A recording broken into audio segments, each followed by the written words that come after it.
Hello guys, magandang araw. For today's video guys, alam nyo ba ang nararamdaman at ang iniisip ko? May mga pagkakataon man at sinubok ako, pero nagpapasalamat talaga ako dahil sa bawat pagsubok ay nagtatagumpay ako. Merong nakalaang blessings para sa amin. Kaya doon ako nakafocus. Ayoko na mag-focus ako sa mga bagay na kung saan sakit ng ulo. Ayoko doon. Doon ako sa mga bagay na kung saan ikakasaya at magiging maganda ang resulta. Kasi sa pagkakataon talaga ngayon guys, kailangan mo maging positibo. Kailangan mo talaga guys mag-isip ng mga bagay na kung saan ikakasaya mo. Magiging exciting yung buhay mo kung wala kang iniisip na kahit ano kundi yung blessing.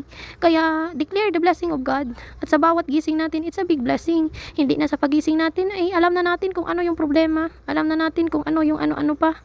Kaya dapat maging matalino tayo. Maging mapasasalamat tayo sa Panginoon. Kasi guys, binigyan niya tayo ng napakagandang buhay. Binigyan niya tayo ng buhay na sa bawat gising natin, it's a big blessing. Kaya doon tayo. Doon tayo sa blessing at wag tayo sa problema. Okay? Iwasan ang magkaroon ng issue o problema sa kapwa. Kung may pagkakamali man ng kapwa mo o may sinabi man o hindi kayo nagkakaintindihan, may Panginoon tayo na tanging Diyos, na tanging sandigan natin sa lahat ng oras at panahon.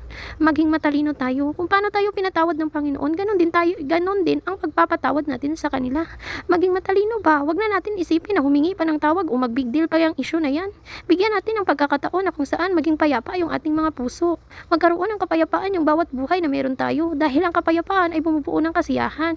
Kaya sa pagkakataong ito, salamat sa Diyos. Dahil tagumpay ang bawat gawa natin. Amen? Tagumpay ang bawat plano ng Diyos sa atin at nananatili ang Diyos para sa ating lahat. Sabihin mo nga, ang Diyos ay nasa akin. Yan ang lagi mong sasabihin. At sa mga pagkakataon man na kung saan ay sinusubok ka, sabihin mo, in Jesus name, in Jesus name. At matatakot yan sa pangalan ni Jesus. Amen. Kaya kailangan maging matatag, maging positibo lang. Dahil hindi naman tayo nag-iisa eh. May Diyos tayong buhay na buhay. Kaya sabihin mo, Jesus is alive, alive forevermore. Amen. God is good all the time, and all the time, God is good. Glory to God. Hallelujah. Praise God. God bless us all.